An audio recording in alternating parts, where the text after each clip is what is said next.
We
start by chanting Namo Tassa. We chant together.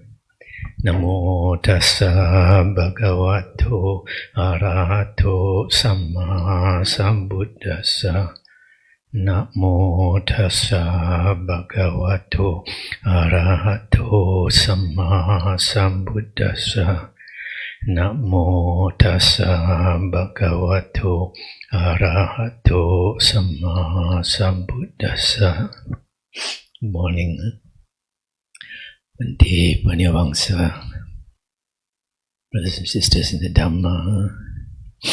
It's the first time I come to Greece, come to Europe. Not used to this cold weather.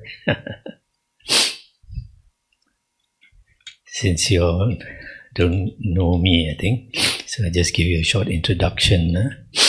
I'm a Malaysian of Chinese descent, several generations in Malaysia. Was born and grew up in Kuala Lumpur. Went to a Catholic school for 12 years and studied engineering and became a government engineer for 12 years.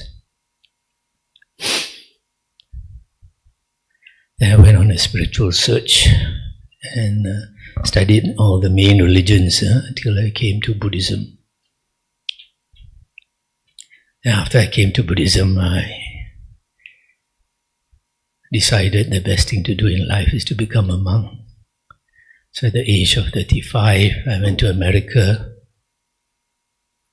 and became a novice monk under a Mahayana Chinese monk, originally from China.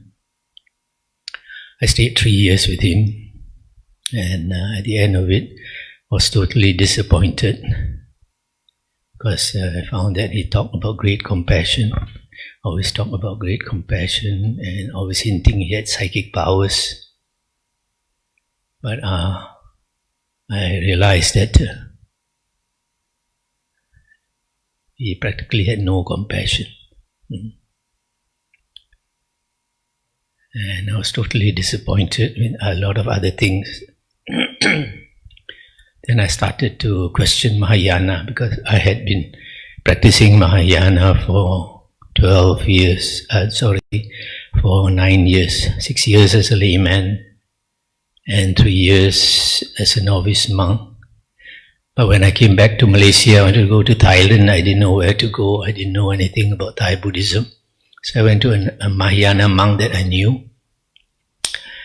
And he asked me to take the higher ordination in Penang. So I took the higher ordination. But after 6 months, I decided that the Mahayana monk's lifestyle is very different from the Buddha's time. In Buddha's time, the monks will live alone and practice meditation. But you don't find that in Mahayana Buddhism. So After a few months as a Mahayana monk, I went to Thailand and reordained. Early 1986, I spent about a year in Thailand, staying in cave monasteries, forest monasteries. My first 3 months vasa was spent in Wat Pananachat, which is one of the famous monasteries in Thailand. Most of the monks are Western monks. The present abbot is a German.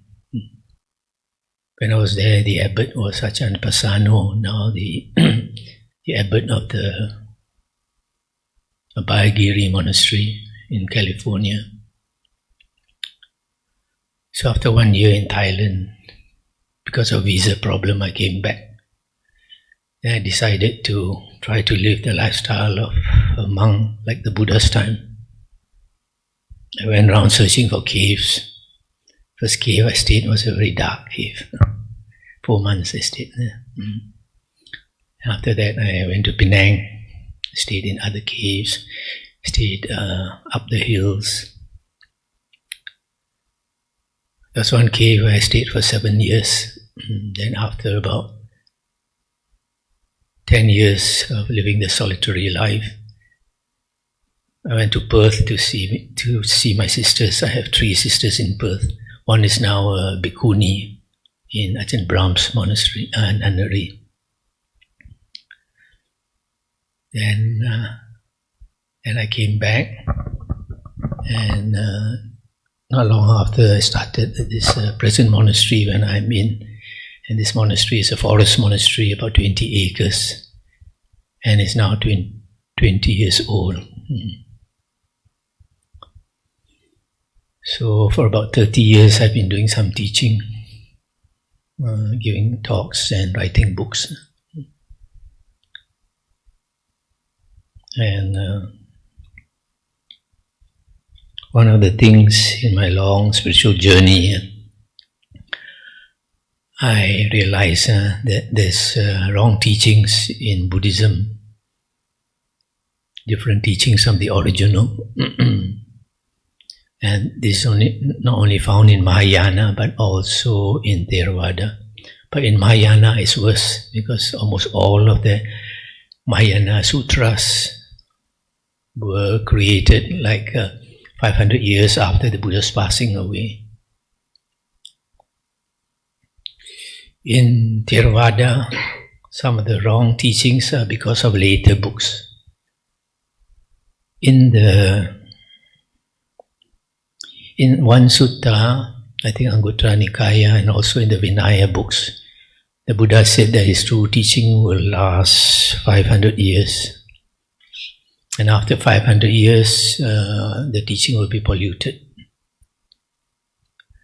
So in one sutta, in the Sangyutta Nikaya 16.3, the Buddha was speaking to Kassapa, and the Buddha said, the true Dhamma will not disappear until the fake Dhamma arises in the world. When the fake Dhamma arises in the world, then the true Dhamma will slowly disappear. And the Buddha said, it is foolish men here who cause this true Dhamma to arise. In other words, the Sangha itself, monks itself. So the Buddha's teachings was unpolluted for 500 years. So we want to know what is this true teaching during the 500 years. And luckily we have Emperor Asoka. Emperor Asoka lived about 500 years, about 250 years after the Buddha's passing away. And because of his great faith in the Buddha, he had these workers create these stone pillars where the words of the Buddha were carved out. Now after over 2,000 years, they have dug up these stone pillars. And the evidence is that at the time of Emperor Asoka, you only had the 5 Nikayas, 5 collections of early suttas. Digha Nikaya, Majjhima Nikaya, Sangyutta Nikaya, Anguttara Nikaya, and Khuddaka Nikaya. No other Dhamma, plus the Vinaya books. So, also another sutta, Sangyutta Nikaya 20.7, the Buddha said now that in the future people will not want to follow his original suttas, which are deep, profound, concerning emptiness. Instead, they will listen to the words of disciples, in other words, later monks. Then the Buddha said because of that, the true Dhamma will slowly disappear. In the Anguttara Nikaya 4.180, the Buddha said, if any monk says that the Buddha taught like this or like that, the Buddha said you should not accept it, you should not reject it. You should compare it with the suttas and the Vinaya. Only if it agrees with the suttas and the Vinaya should you take it to be the words of the Buddha. Otherwise, the Buddha said, just reject it. So the Dhamma refers to the suttas. But nowadays, people talk about the Tipitaka, Sutta Pitaka, Vinaya Pitaka, and the Abhidhamma Pitaka. But the Abhidhamma was created much later, and historians say that when the Sangha split into many sects, these different sects created different types of Abhidhamma. So, at the moment in Theravada, the Abhidhamma consists of 7 books. Maybe the first 3 books are acceptable because they do not contradict the early Nikayas and do not say things more than what the early Nikayas said. But the last 3 books of the Abhidhamma, they say a lot of things that the Buddha did not say. They talk about Bhavanga, Kalapas, Javana, Patisandhi Citta, Chutti Citta, etc. So it is typical of later books that they say things that the Buddha did not say. You find this also in Mahayana. In our early suttas, the Buddha only talked about 6 types of consciousness. Eye consciousness, ear consciousness, nose, tongue, body and mind. But in the Abhidhamma, they talk about the 7 consciousness and the 8 consciousness.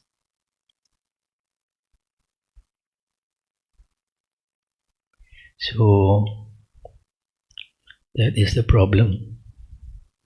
In the Digha Nikaya, Sutta 16, Mahaparinibbana Sutta, which details the last days of the Buddha. In that sutta, Rabbi Ananda asked the Buddha, Bhagava, after you have gone, whom should we follow as our teacher? And the Buddha said, after I am gone, take the Dhamma Vinaya to be your teacher. He did not appoint any monk to be successor. But in the Mahayana, they said that the Buddha transmitted his teachings to Mahakassapa. So there's a lot of contradictions between Mahayana and Theravada suttas. Also in that sutta, the Buddha said, be a lamb unto yourselves, be a refuge unto yourselves, with no other refuge. Take the Dhamma as your lamb, take the Dhamma as your refuge, with no other refuge. So the Buddha did not tell us to follow a guru. The Buddha said, depend on yourself, depend on the Dhamma. So the Dhamma, the suttas is our guide, is our teacher now. And we have to make the effort. Don't rely on another teacher, because in the Anguttara Nikaya, I think 5.88, the Buddha said in the future there will be some famous monk with a large following of disciples, monastic disciples, as well as lay disciples. And he will be very learned and very senior. But then the Buddha said even such a famous monk will have wrong views. So the Buddha is telling us, don't depend on any monk or nun. Depend on him. He is our only teacher, the Buddha, and his words are now with us. Actually, a lot of people don't realize we are very, very lucky. If you were born during the Buddha's time, you would not be able to hear so many suttas, discourses as now. If you were born in India at that time, for example, if you lived in a village, the Buddha would just come for a few weeks, and then after some teaching, he'll go away. But now all the 5 Nikayas are with us, and it's so easily available on the internet. And I brought some SD cards. You can get it from Michael. I've spoken on all the 5 Nikayas, all the essential, important suttas. So that is the most precious thing. As a Buddhist, the most precious thing that we have is the Dhamma, the suttas. Because that is the guiding star that will reduce our suffering. In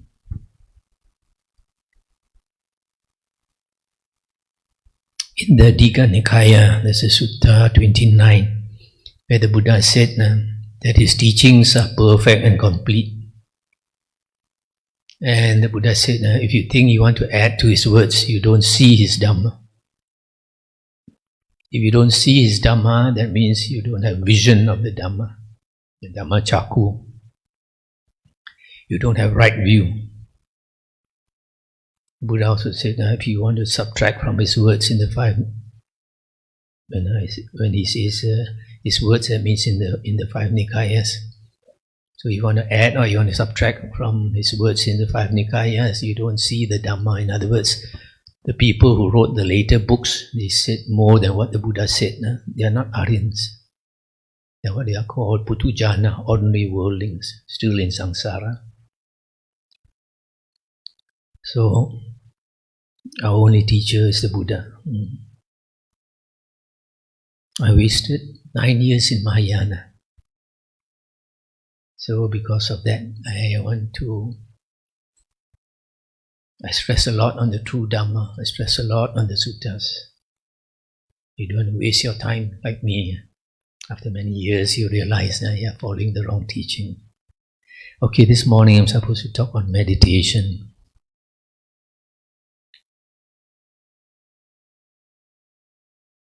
In the spiritual path, 2 things are most important. One is listening to the suttas. If you listen to the suttas and you understand, you will know how to practice. Another aspect is meditation. But to me, listening to the suttas is more important, much more important than meditation. Because I will give a talk one of these days that even a lay person can become an Arya. Even a lay person without meditation can become an Arya. But nowadays, there are some teachers that say that you can only become an Arya by meditation. But in the suttas and the Vinaya, there's a lot of evidence that lay people attain stream entry, became Aryans without any meditation.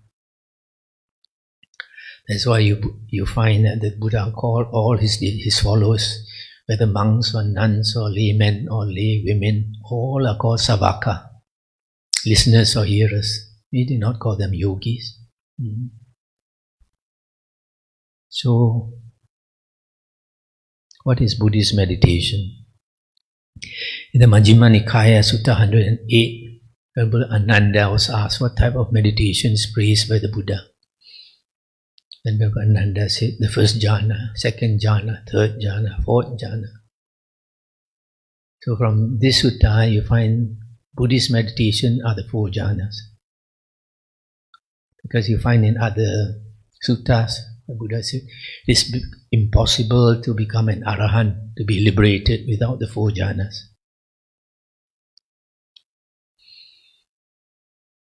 Also, Venerable Ananda said the type of meditation that is not praised by the Buddha is a type of meditation that if you practice, you cannot eliminate the 5 hindrances.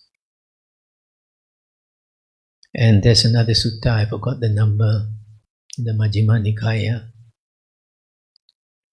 that the Buddha said, as long as you have not attained the jhanas, the mind will be obsessed by the five hindrances. But after you have attained the jhanas, then the mind will not be obsessed by the five hindrances anymore. What are these five hindrances? Five hindrances are five things that obstruct us. That's why they're called hindrances, that hinder us. In one sutta, in the Anguttara Nikaya 46, I think it's 46.38, where the Buddha said, these five hindrances are causes of blindness, preventing you from getting right vision of the Dhamma. And they lead away from Nibbana. So, they obstruct your wisdom. So when these hindrances obstruct us, we do not have wisdom. These hindrances, there are five things that normally we call the hindrances: sensual desire, ill will, sloth and torpor, restlessness and worry and doubt. But by themselves, they are not the hindrances. When these five things become very strong and they obsess the mind habitually, enslave the mind habitually, they are called hindrances. For example, sometimes you see in the newspapers, because of sensual desire, an old man, there's a man rapes the daughter or rapes the granddaughter because he just cannot control himself. Sensual desire is so strong.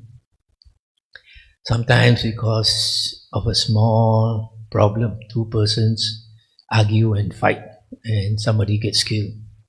That's because of anger, so much anger. So these two things you find in daily life, they stand out. These five hindrances, these two things stand out. But when you meditate, two other things stand out. When we meditate, one is sloth and torpor. We are going better. Yeah. The other one is restlessness and worry. You're so restless, you can't sit still. Doubt is where the mind becomes so blurred that you can't see clearly. So, if you have any problem, you can't make a firm decision. You have a lot of doubt. For example, you apply for a job and you get, say, 3 offers. You can't decide which one you want to take. Or you want to buy a house, you can see 5 houses and then you still can't decide which one is best for you. Yeah. So these are the things that are called hindrances. And these hindrances give us a lot of mental suffering. For example, sensual desire, anger, sloth and torpor, making you lazy, lethargic. Restlessness is very obvious, especially when you are young, you are very restless, can't stay at home. And doubt. So these 5 things block our wisdom. In the suttas, the Buddha said, what is the condition for seeing things as they really are? Yatta Buddha Jnana Dasana. Being able to see clearly, what is the condition? And the Buddha said a focused mind, a concentrated mind. So that is why the Buddha, the Venerable Ananda said at the time of meditation, praise where the Buddha are the jhanas. The jhanas are states. Literally, I think jhana means brightness, incandescence.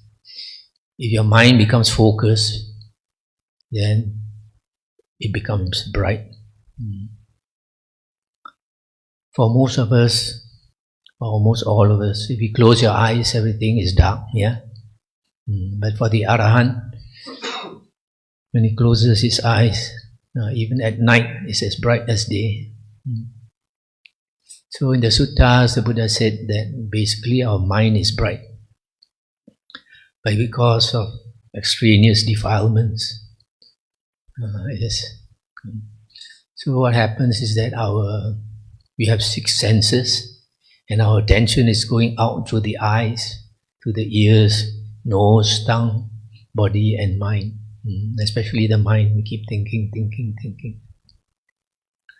So the mind is not focused. We don't see things as they really are. But you are able to focus your mind, make it one-pointed, like a camera. It is focused, and everything becomes very clear. That's why the jhanas are important. But nowadays we have a lot of types of meditation, many types, but a lot of them are not Buddhist meditation. So actually the aim of Buddhist meditation is to attain one-pointedness of mind, a focused mind.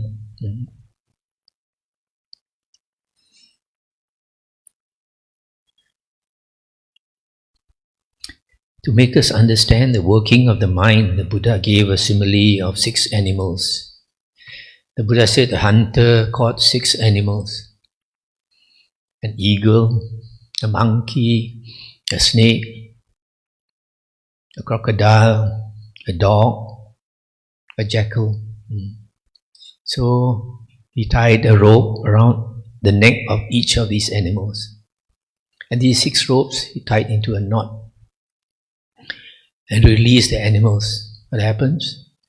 The eagle wants to fly into the air. The monkey wants to climb up the tree. The snake wants to go into the hole to hide. The crocodile wants to go into the river. The dog wants to go into town to look for food. The jackal wants to go up the hill. So these 6 animals are pulling in 6 different directions. Yeah. So whichever is the strongest, the others have to follow him. After some time, he's tired. Another one will pull. The other 5 have to follow. Yeah. This is exactly the working of our mind. We are pulled by sights, pulled by sounds, pulled by odors, by taste, touch, and thoughts. Yeah. Whichever is the strongest will pull our attention, but after a while, another one will pull. So our mind is running from object to object to object. Nowadays, people talk about Kanika Samadhi, momentary concentration. But that is momentary concentration. Our everyday mind, we are having momentary concentration, and that is a useless mind. It's an unrestrained mind according to the sutta. Then the Buddha said we have to restrain our mind to get a hold of our mind. A lot of people, we do not have a hold of the mind, and our mind gives us a lot of mental suffering. I think, sorry to say, but especially Westerners. Westerners read a lot, think a lot. They're not like some simple village bum in Asia.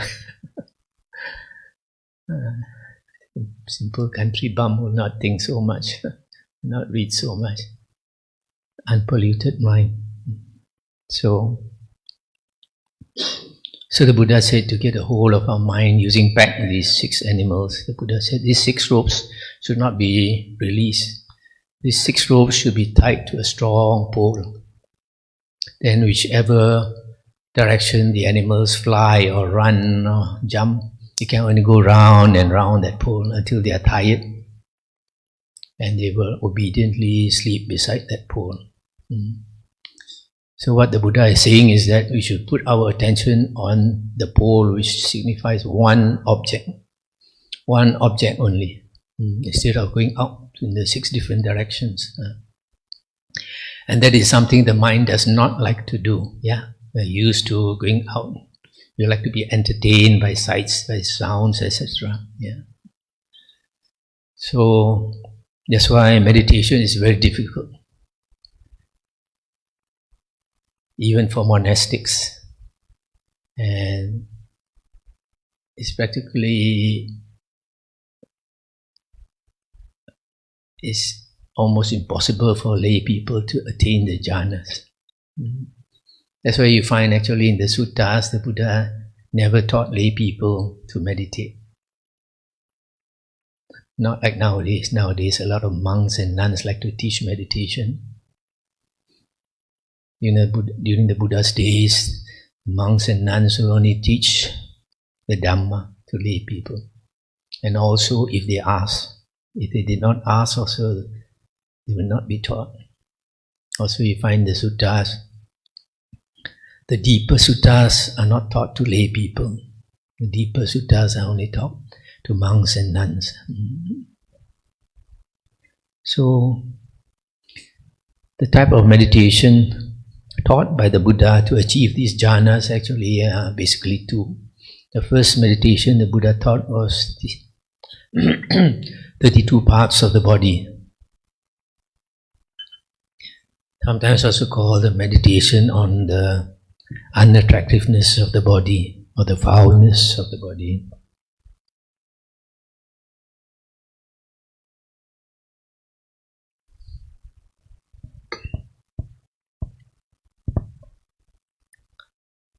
In this meditation, 32 parts of the body, you're asked to meditate on the 32 parts of the body by chanting. Head, hair, body hair, nails, teeth, skin, flesh, sinews, bones, bone, marrow, kidney, heart, liver, midriff, spleen, lung, bowel, entrail, gorge, dung, brain, bile, phlegm, pus, blood, sweat, fat, tear, grease, spittle, snot, oil of the joint, urine, and then you recite backwards.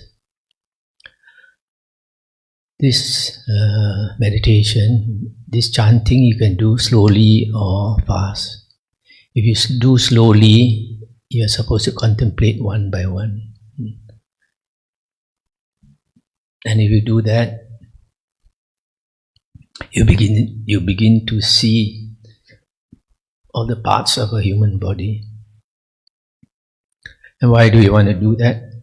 Because normally when we look at a person, the saying goes, beauty is only skin deep. Yeah. We only see the outside and we say somebody is beautiful or not beautiful, etc. But if you look inside, even Miss Universe is not so beautiful. Yeah. So this chanting slowly, this contemplation is to cut lust. So the other way of chanting is to chant fast. When you chant fast, it becomes concentration exercise. And it's a very effective concentration exercise. In fact, chanting is very popular in all religions. Yeah. In Christianity, when you chant "Hail Mary, full of grace, the Lord is with thee, blessed art thou." Yeah. In Islam, they chant what?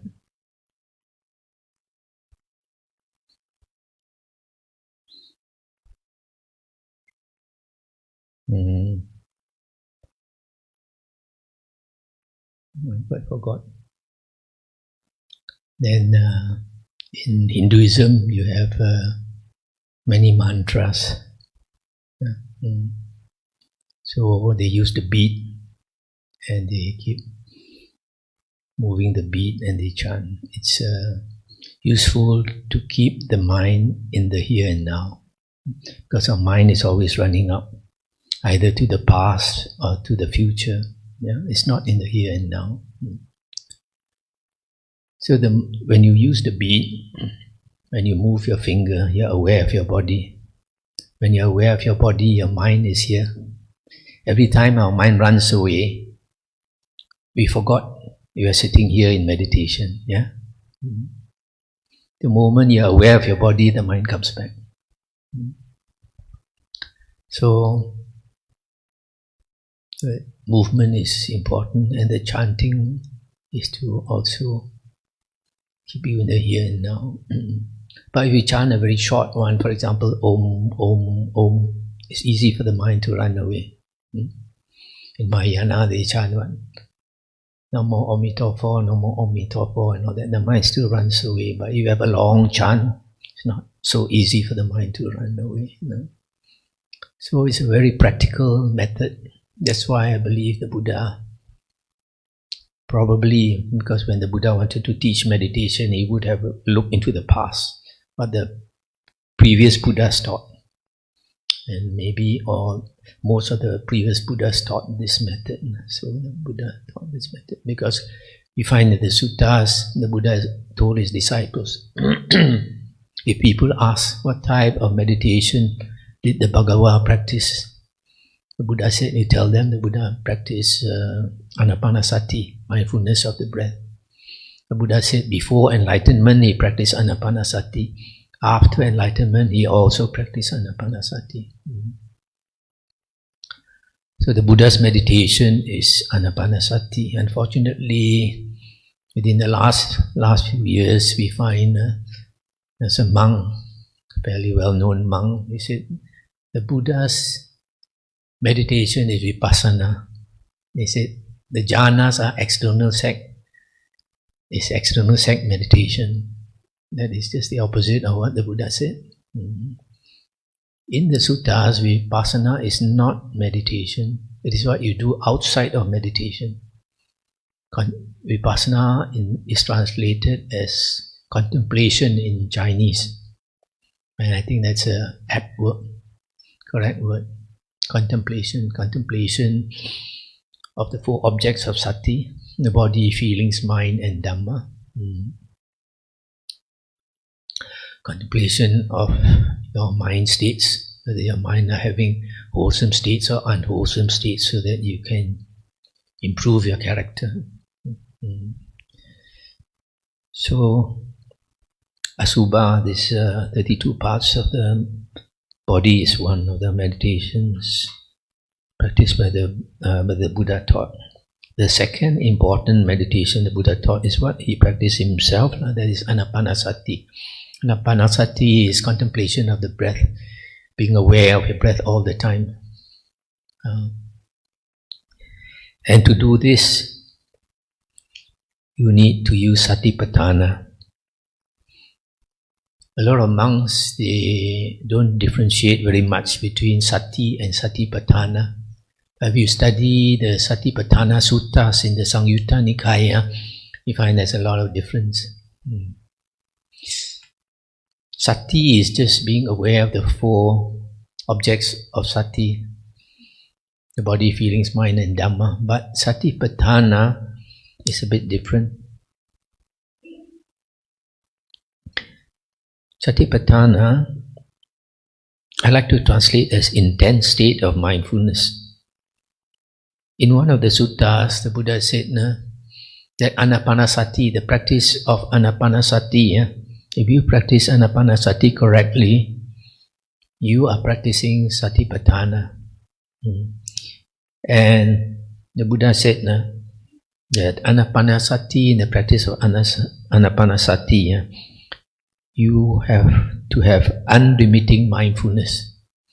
You're mindful of your breath all the time, unremitting. So, to make us understand, the Buddha gave a simile in the Samyutta Nikaya 47.20. The Buddha gave the simile of the most beautiful girl of the land. The Buddha said, now one day the most beautiful girl of the land came, and people saw her and they clapped their hands and shouted, the most beautiful girl of the land. And then more people came and then asked her to sing and dance. She sang and danced, and more people came to see. Then a stranger came. They caught this man and forced him to carry a bowl of oil filled to the brim. And they told him, you have to walk with this bowl of oil among the crowd of people. And there'll be somebody following you behind with a long sword. If you spill even one drop of the oil, he will cut off your head. So the Buddha said, so this man has to walk with that bowl of oil. Does he dare to look left and right? He doesn't dare. Does he dare to look at the beautiful girl? No. He has to pay unlimiting mindfulness on that bowl of oil because his life depends on it. Yeah. So that simile was given by the Buddha to make us understand how to practice Satipatthana. So Satipatthana is not ordinary sati, not ordinary mindfulness. It is intense state of mindfulness. Yeah. Also, in some other suttas, the sutta on the simile of the cook, the Buddha said, in that sutta, the Buddha said,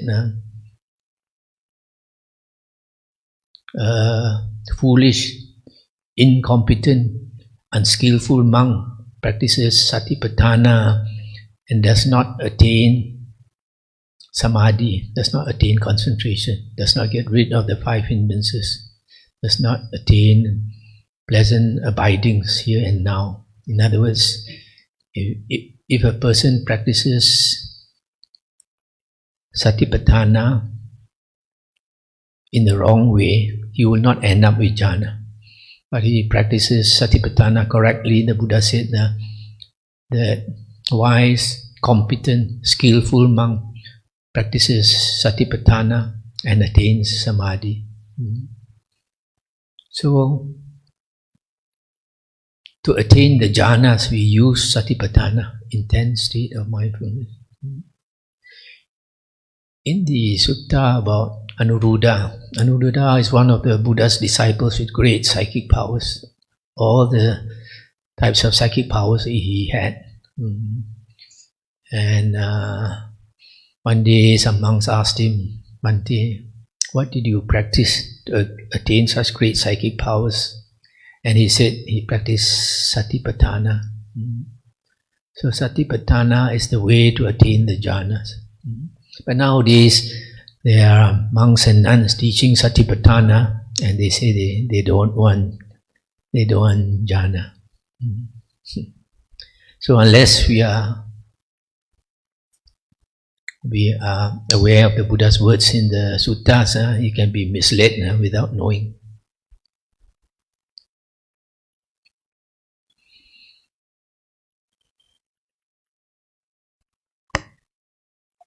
Now, how do we practice mindfulness of the breath? We observe the breath going in through the nostril. If you are able to follow the breath, you follow it right down to your abdomen. Yeah, this is a method that has been used in India for many thousands of years. But nowadays, our Buddhist books like the Visuddhimagga, they say when you watch the breath, watch it at the tip of your nose or at your upper lip. This is not the Buddha's method. In the Anapanasati Sutta, the Buddha said when you are mindful of the breath, you have to be mindful of your body also, the whole physical body, not only the breath body but your physical body. And the reason is given in another sutta where the Buddha said, mindfulness directed to the body leads to the deathless. If we are mindful of our body, we are in the here and now. It's very easy for the mind to run away and start thinking of this and thinking of that. Yeah, the moment you are mindful of your body, you are in the here and now. So even though you are mindful of the breath, you have to be mindful of your whole body. So to do that, you can follow the breath right down to your abdomen. Watch your observe your abdomen arising and then going down and coming out, the breath coming out through your nostril. But for most people, it's very difficult to see the breath, to follow the breath all the way down to your abdomen from the nostril. So even though you can't observe carefully, you try to observe the starting point and the end point, namely your nostril, the breath entering your nostril, and then your abdomen bulging, and then go down and come out through the nostril again. So observe these two endpoints, your nostril and your abdomen. And then you have to follow every breath. You have to try to follow every breath. You're not able to follow every breath, then your mindfulness has gone away. So, but then as you practice this meditation, you find that you need some tricks to help you. For example, as you're observing your breath, in Thailand they say Bud, and then breath comes out Do. Buddha or Buddha. Yeah. But there is not only the word to use there, and you can use anything. For example, in, out, or arahang, whatever you like. So sometimes even when you do this, for some people, the mind still runs away. So what you can do is, as you say Bud, and your breath goes in, you move your finger slightly. Move, for example, your right finger. You move so slightly, nobody observes, nobody sees. So as you're observing your breathing and saying Bud, and then you move your finger slightly, and then it goes out. Every time it goes in, you move your finger slightly. Either the right finger or the left finger. And if the mind is so fierce, it's still running, then when your breath goes in, you move your right finger. When it goes out, move your left finger. So you use more and more ropes to tie your mind.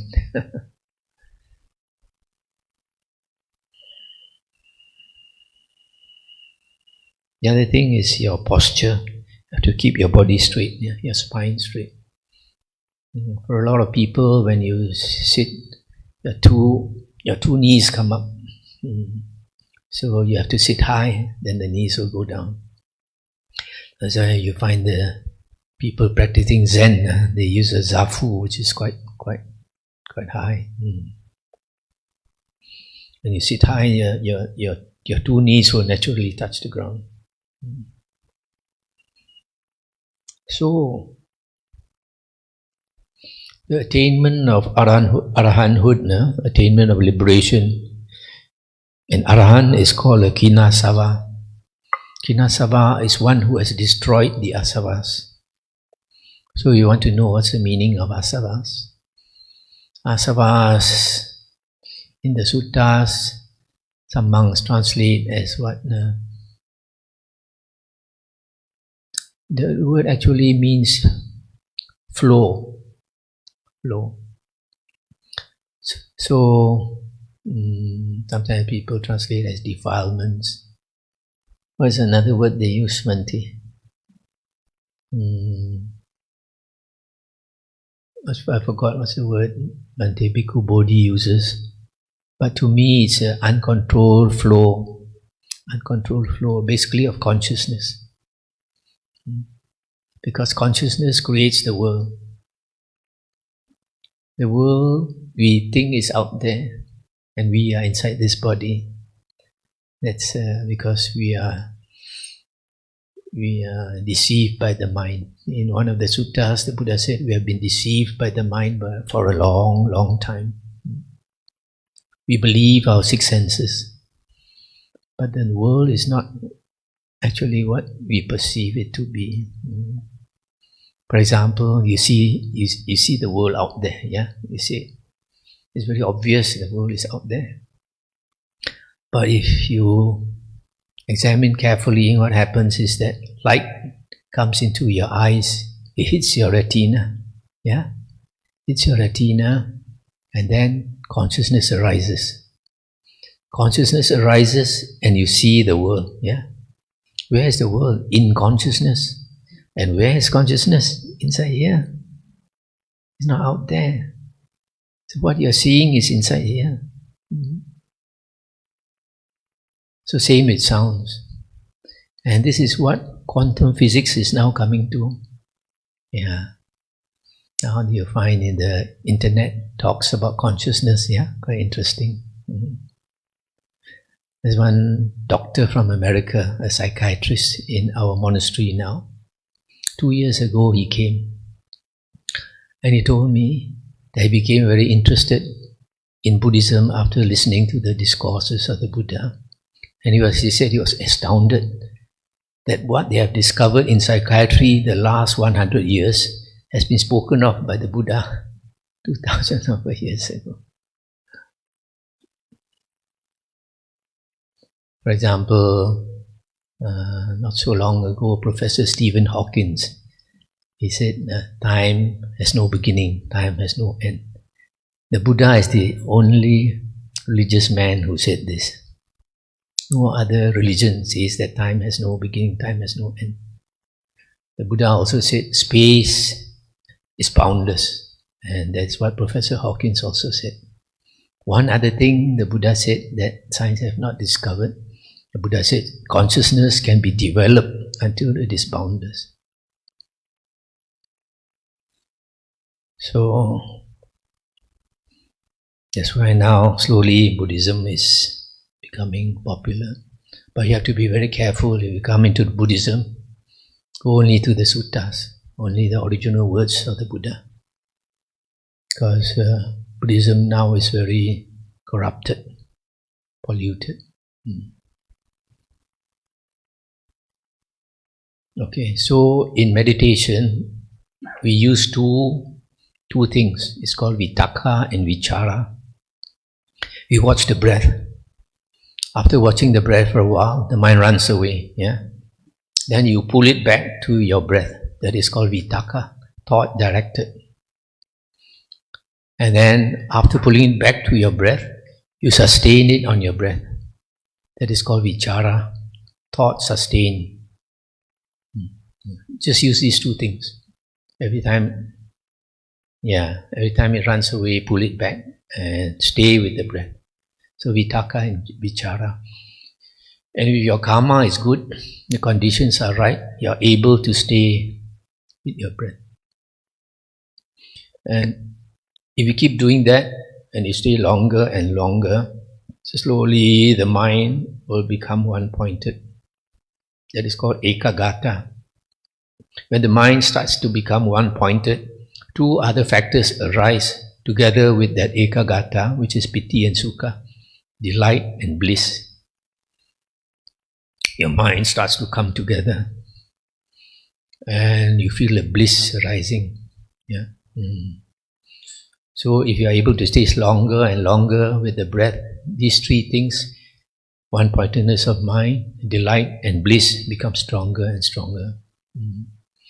If you can hold it steadily, you enter the first jhana.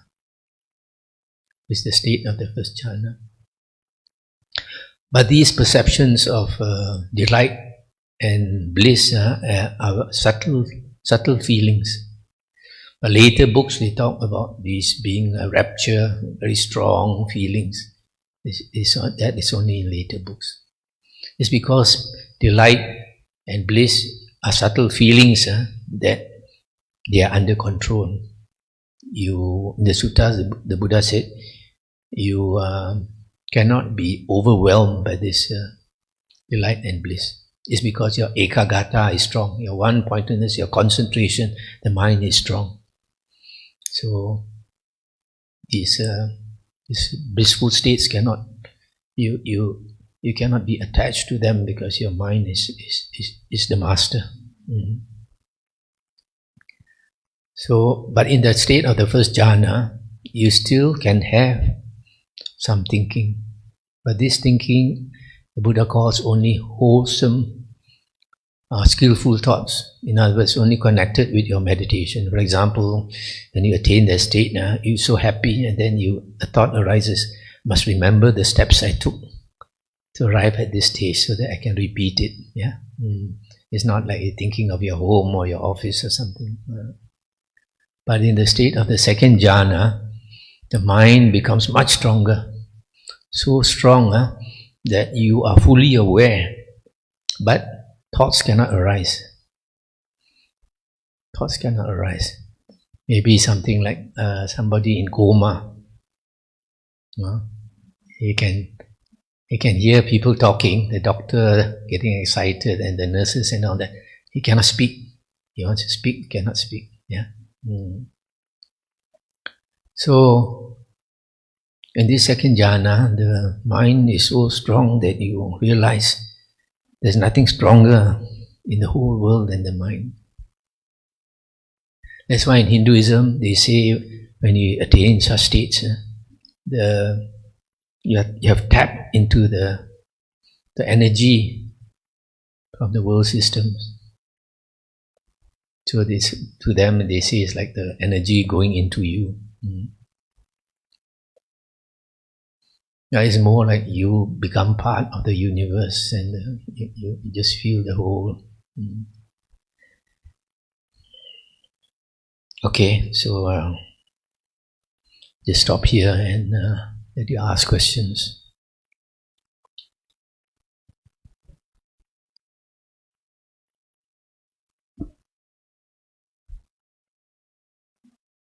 I think there are many things you all are doubtful.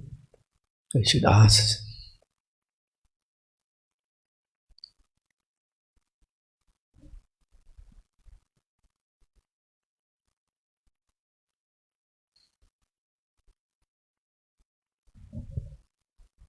Yeah.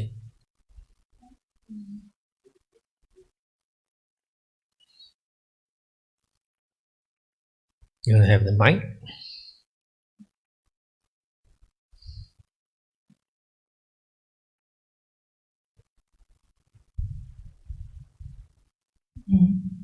I'd like to ask about the way of the breathing. So, breathing from out. At which point we follow the out, the case, the breath out. Are we here or long distance? Let it be natural. Don't force yourself. Yeah, just be natural. Each person is different.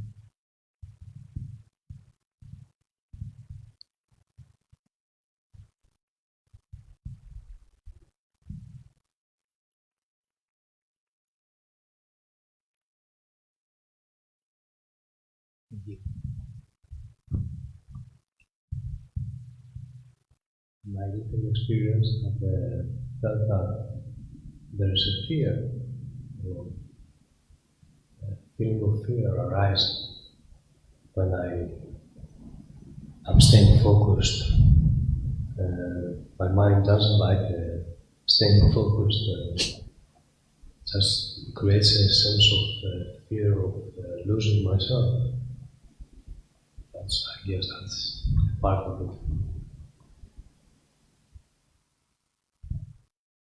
In the initial stage of meditation, we have to pass these stages.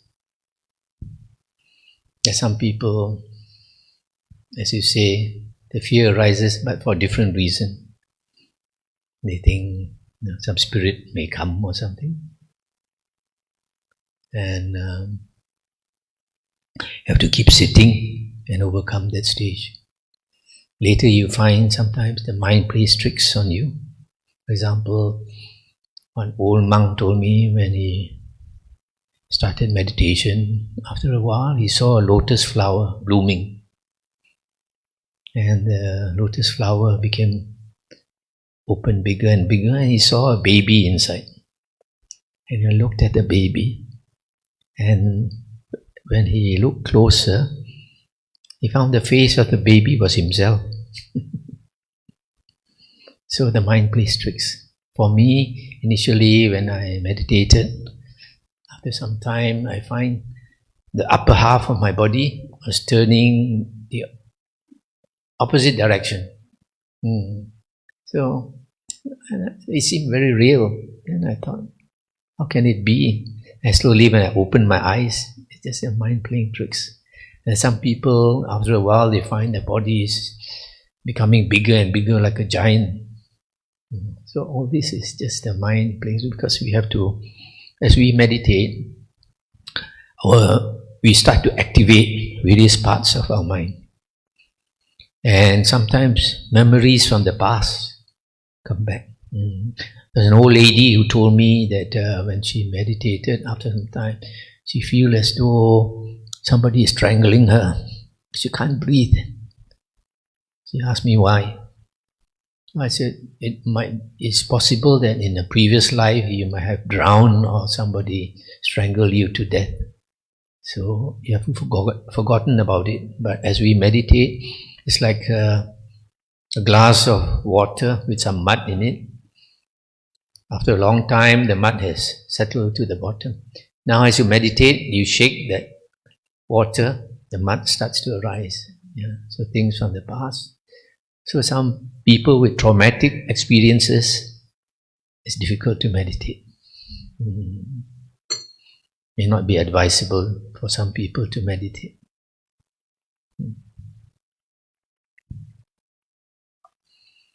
There are cases where some people go for intensive meditation, 10 days or something. At the end of it, they commit suicide. Yeah, many cases. So we have to be careful.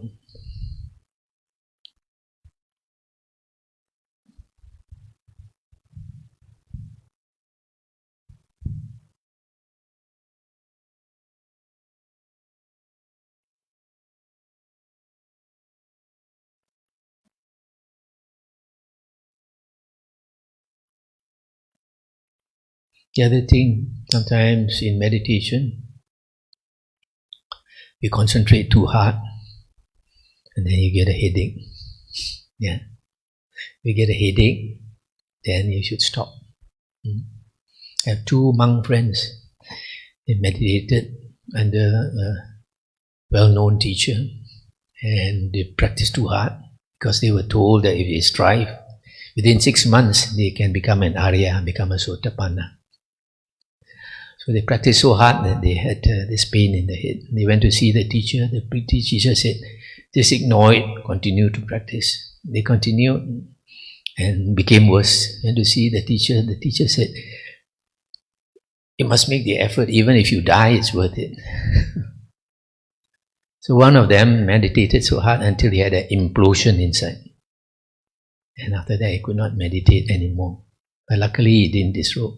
Another one came to a stage where every time he sat down, it's like somebody put some strap or something around and pull it very hard. Every time he gets the pain, every time he sits down. And after some time, he disrobed. So sometimes we cannot simply follow what a famous monk tells us. You have to use your own wisdom.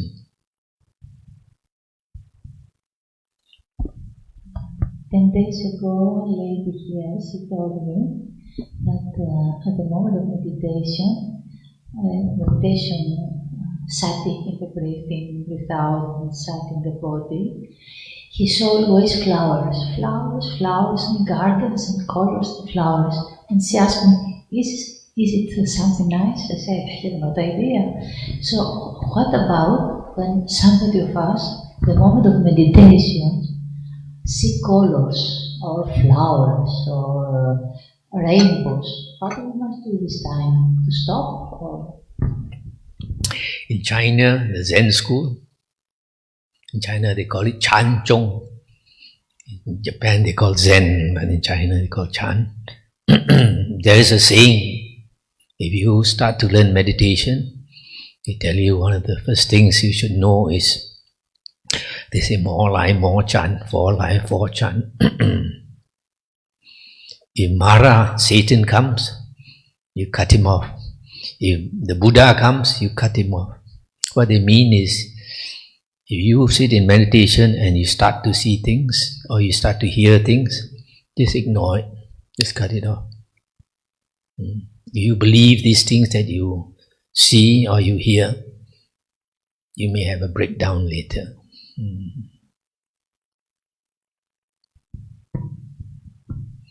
Some people, because of not understanding the Dhamma, When they sit in meditation, they like to be able to see heaven and hell and all this. And sometimes they do see, but if they're not careful, after some time they go cuckoo.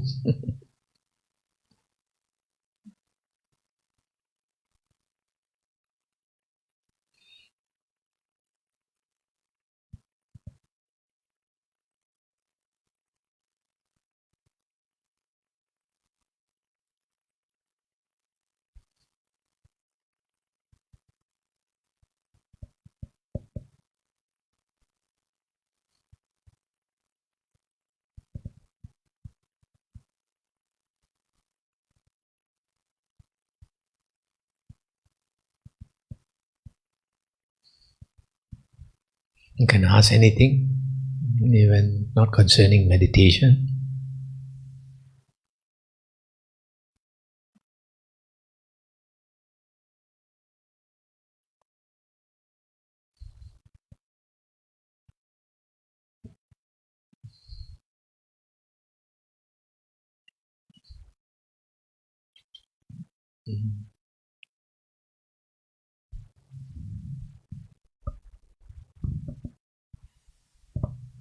Can you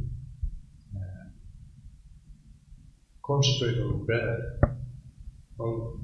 Like try to concentrate the whole day, not like only on when you are sitting on meditation. To have awareness of your body. Or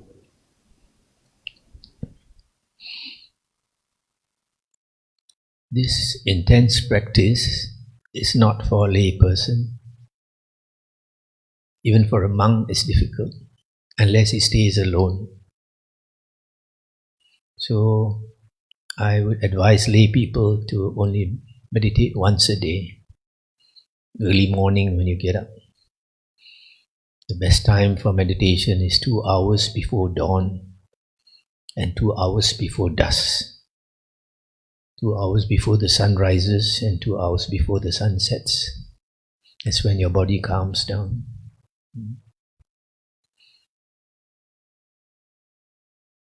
For lay people, the best is to listen to the suttas. You can get from Michael SD card. When you listen to the suttas, if you are intelligent enough to understand, you can get right view. After you get right view, if you want to practice seriously, then you have to become a monk.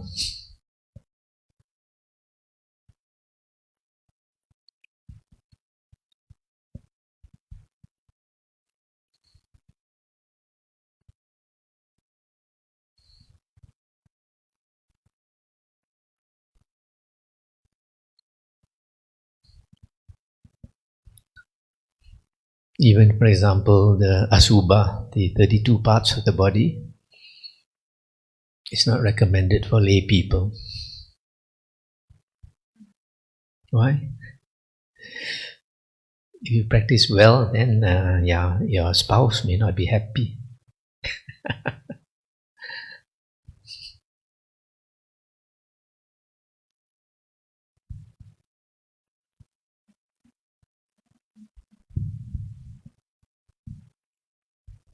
I'd like to ask something else also.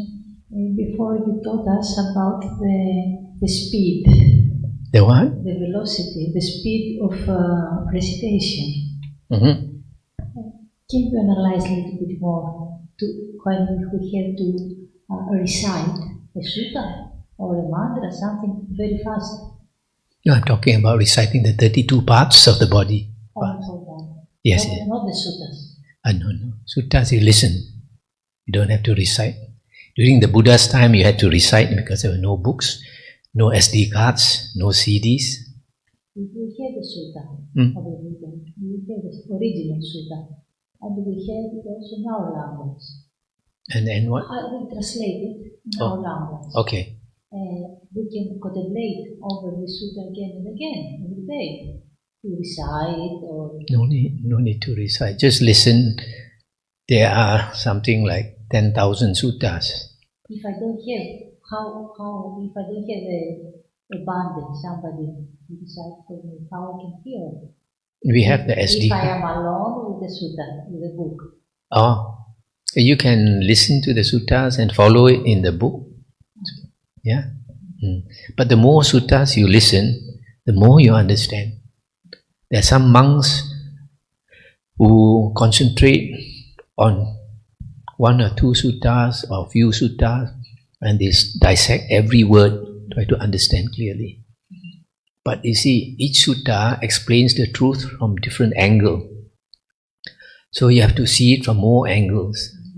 The Buddha gave a simile. There was a group of blind men and they had never seen an elephant. So they were brought to this elephant and each of them touched the different parts of the elephant. And after that they were told to describe what an elephant looks like or should be. So the one who touched the leg of the elephant, he said, an elephant is just like a coconut tree. The one who touched the body of the elephant, he said the elephant is just like a wall. And the one who touched the nose said something else. The one who touched the tail said something else. So if you just listen to the sutta, you will get the truth from a few angles. But the more angles you listen, then you can see more clearly. So, but it's not enough just to hear the sutras in another language, I think. We have to hear the sutras Yes, in your our language. Yes. You can get it translated, for example, into Greek, and then people read.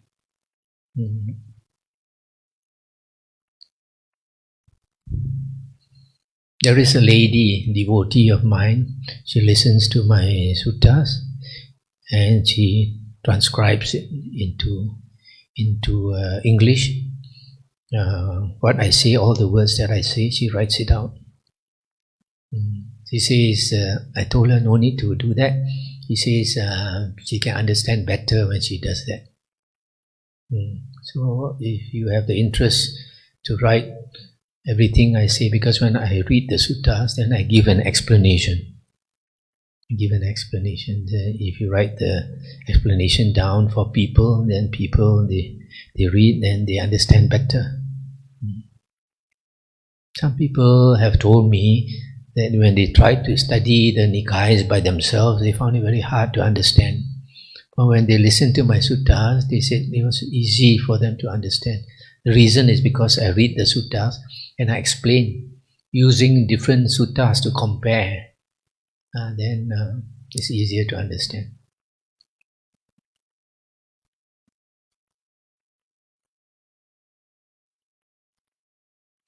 You see, there are some monks, even famous monks, who say that to attain the first stage of Aryahood, stream entry, or Sotapanna, you need jhana. That's because there are so many suttas, about 10,000 suttas.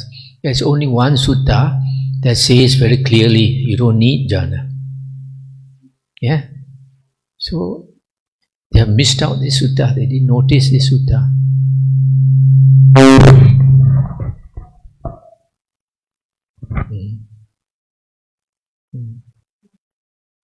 I was saying that there are some monks, famous monks, who say that to attain the first stage of Aryahood, you need jhana.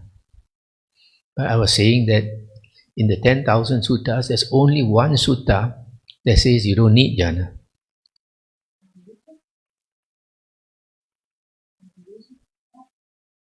Because these levels of Aryahood, there are 8 types of Arya, 8 types of holy men. The lowest is the first path, then the first fruit, second path, second fruit, third path, third fruit, fourth path, fourth fruit. And they are all different levels of wisdom.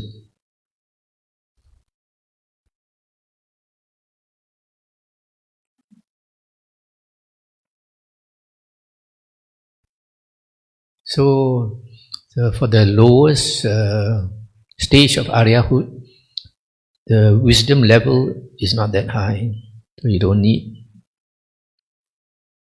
You find in the suttas and the Vinaya books, there's one occasion when 120,000 people came to see the Buddha, because the Buddha came to Rajagaha, and the king of Rajagaha threw a big lunch, dana for the Buddha and 1,000 Arahants. Then he asked all the people of Rajagaha to come and see the Arahants. He said it's very rare to see Arahants. So according to the suttas and the Vinaya commentary, they say, actually the sutta says 12 Nahuta of people came. And one Nahuta is supposed to be a very large number. So commentary says 10,000. So when you have 12 Nahutas, 120,000 people came to see the Buddha and the Arahants, first time. Then after the meal, the Buddha talked on the Four Noble Truths to these people. And after that, the Buddha said all of them attained stream entry, all of them became Arya. They didn't meditate. They are very ordinary people. They are not scientists or doctors or engineers. It's ordinary, very ordinary people. There was another occasion when the Buddha became well known. 80,000 people came to see the Buddha, also the first time. And the Buddha talked to them about the basic Four Noble Truths. All of them, also 80,000 attained, became Arya. Listening is so important. That's why I said the Buddha called all his followers Savaka, listeners or hearers. In fact, there's one sutta where the Buddha said, if a person does not listen to his words and attain the lower stage of Aryahood, the Buddha said he is not a follower of the Buddha. He's an external sect follower. So a lot of people, they think that they are Buddhists, but if they don't listen to the suttas, they are not considered Buddhists by the Buddha.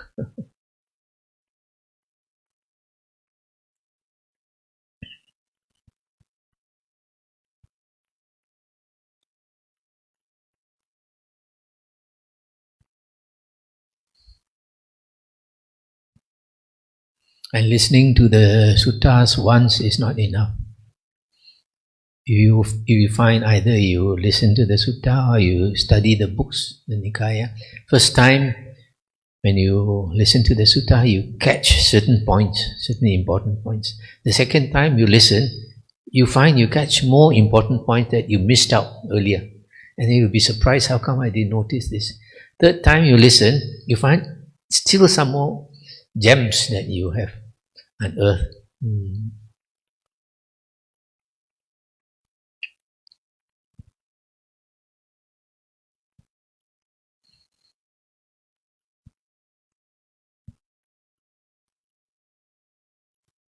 Bhante, I would like to ask something also. Buddha used to teach in a gradual way, starting from generosity, moving to sila, moral ethics, then talking about the heavens, before getting into higher teachings. And I would like to ask, is there any way to find which suttas were referred to generosity? Is there any kind of classification somewhere in the internet or about suttas which are focused on generosity, and then suttas are focused on sila, suttas are focused on the heavens? Because, as you know, of course, suttas are, in Majjhima Nikaya, Uttara Nikaya, Dika Nikaya, Kudaka Nikaya, they say this is sometimes the same things, but it's a mixed. You find those topics that are focused on certain topics, those are the important topics. Then the Buddha will focus on, for example, the Bojjhangas, the Aryan Eightfold Path, this Indriya, the faculties, etc. But generosity and sila, they are not so important. So the Buddha does not collect all the suttas and put them in under one heading. But they are scattered all over. But I've tried to copy the Buddha's discourse, this basic discourse, in a book called Message of the Buddha. So I don't know whether I brought that book, Message of the Buddha. If I did not I'm in the process of trying to update or edit all my previous booklets. That's why I sent you the liberation article. I've just updated that one. And then my most recent one is the contemplation and meditation and condition arising of suffering. I think I've sent you the soft copy also. So the others I will be updating, and then when I've updated it, edited it, I will send to you.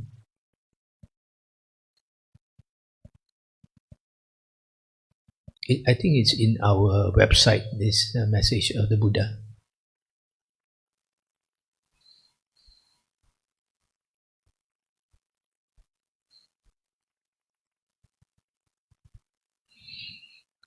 When we are new in the Dhamma, we have 1,001 questions. But after you study the suttas, you find all your questions are answered. And also when you study the suttas, you are able to tell which monks are teaching according to the Buddha, which monks are not teaching according to the Buddha.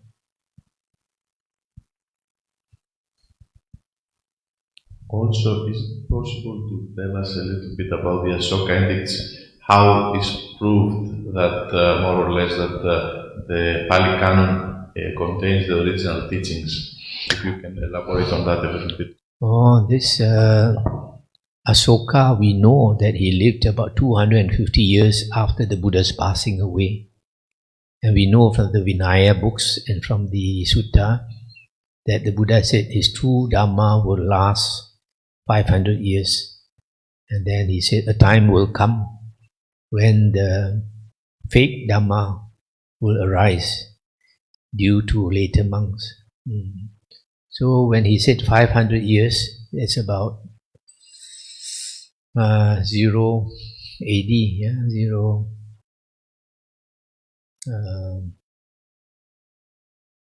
what do you call it now? Yeah, after the Common Era. So CE, yeah. So from around that time, you find Mahayana books appeared, and Abhidhamma, and commentaries and all that. Some of these later books, in fact, all these later books, they have some correct teaching, but they have mixed it with some wrong teaching. So that's the problem. But since we have the true Dhamma with us, the 5 Nikaya, so why should we study these books? Because they'll give you a wrong view unless you are familiar with the original sutta.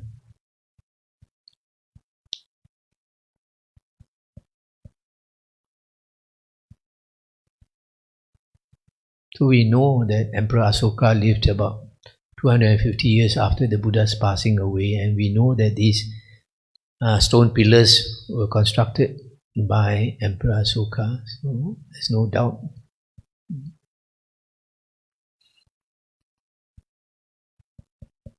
I have another question.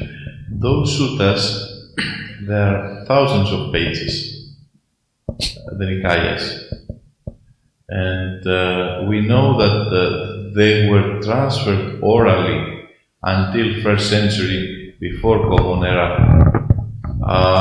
and they were written down as texts in Sri Lanka. So until then, they were transferred orally. And my question is, if there are so thousands of suttas, how was possible for the monks to keep? Did they have different groups? Because it's not possible to recite from heart all these suttas, thousands of pages. This is one question I would like if you can ask. There were monks who specialized in one Nikaya. And those Arahants, they had super memory. So the Arahants would be able to memorize, like Ananda and some of the other Arahants, they'll be able to memorize all the 5 Nikayas. Even nowadays, there are monks who can recite all the 5 Nikayas, but they are exceptional. It's hard to find such persons.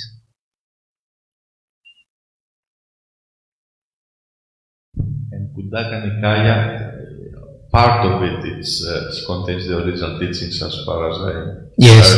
Not yes. all the teachings. Yes, because we know, like in the year 1956, the Burmese Sangha Council added another 3 books, and everybody knows, even they know, that these 3 books are not the words of the Buddha, and they still wanted to add in. So that's how the Kundaka Nikaya for Sri Lanka and Thailand, they recognize 15 books in the Kundaka Nikaya, but the Burmese recognize 18 books.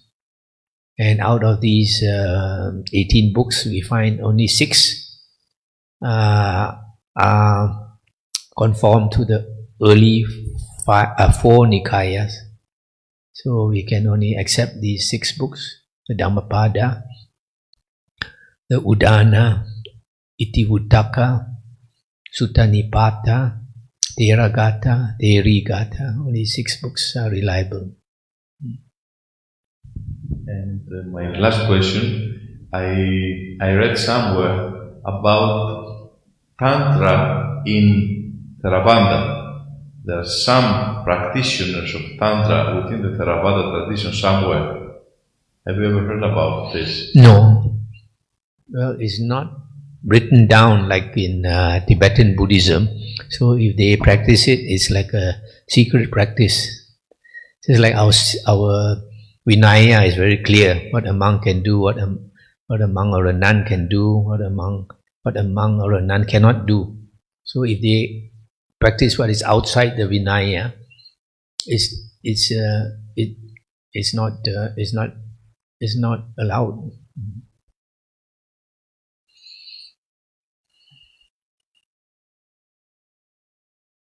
Okay, if there's no more questions, we can maybe think of some questions tonight.